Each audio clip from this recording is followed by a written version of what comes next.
এখন থেকে আপনার প্রিয় সিরিয়ালগুলো ফ্রিতে দেখুন এক্সক্লুসিভলি শুধুমাত্র সান নেক্সটে। এখনই অ্যাপ ডাউনলোড করুন। ভাই আছে, আদৌ বেঁচে আছে কিনা কিচ্ছু জানি না। আর এদিকে অর্জুনের দাদা, তার উপর তো আমার অনেক দিন ধরে সন্দেহ হচ্ছে। আমার বিশ্বাস উনি আদৌ অর্জুনের দাদা নন। উনি আমাদের সবার ইমোশন নিয়ে খেলছে, অর্জুনের, বৌদির, মায়ের, এমনকি বাচ্চাটারও। সেজন্যই তো আমি ডিএনএ টেস্ট করানোর জন্য উঠে পড়ে লেগেছি।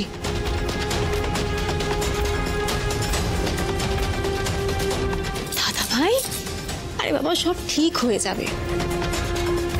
দেখ, আমি বুঝতে পারছি তুই এই বাড়ির সকলের ভালো চাস, কিন্তু তোর নিজের ভালোটারও খেয়ালও তো তোকেই রাখতে হবে। কে রাখবে বল সেটা?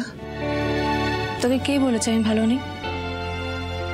এত ঝামেলার পরও আমি কি করে ভালো আছি জানিস? অর্জুন আমাকে ভালোবাসে, তাই।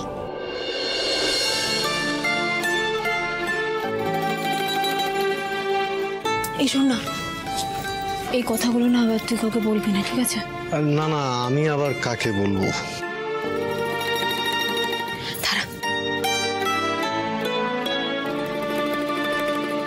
মঞ্জু, মঞ্জু, এই দেখ, তুই যা যা বলেছিস সব নিয়ে এসছি। একবার চেক করে নে সব মিষ্টি আছে কিনা।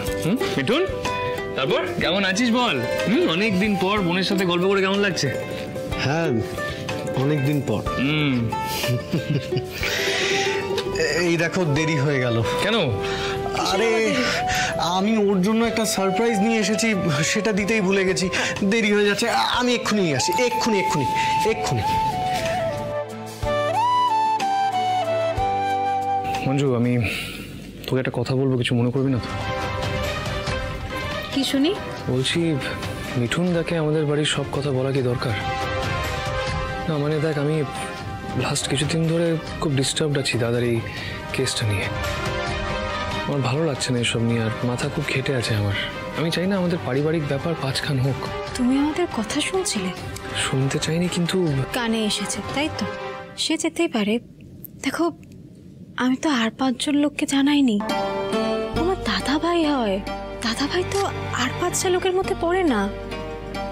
তুমি তো ওকে নিজের দাদার মতোই ভালোবাসো। আমি বাসি মঞ্জু, আমি মিঠুনকে নিজের দাদার মতনই ভালোবাসি, কিন্তু ব্যাপারটা ওটা নয়। আজকে মিঠুন তোকে ভালোবাসে বলে সবটা তোকে বললো, সেখানে আমাকেও তো বলতে পারতো। তোকে চুপি চুপি বলার কি দরকার ছিল? তুমি ভুল বুঝছো অর্জুন। দাদাদের সাথে না বোনেদের এরকম অনেক চুপি চুপি কথা হয়। এতে মন খারাপে কি আছে? আর যদি পিঙ্কি থাকতো তাহলে তুমি এভাবে ভাবতে না।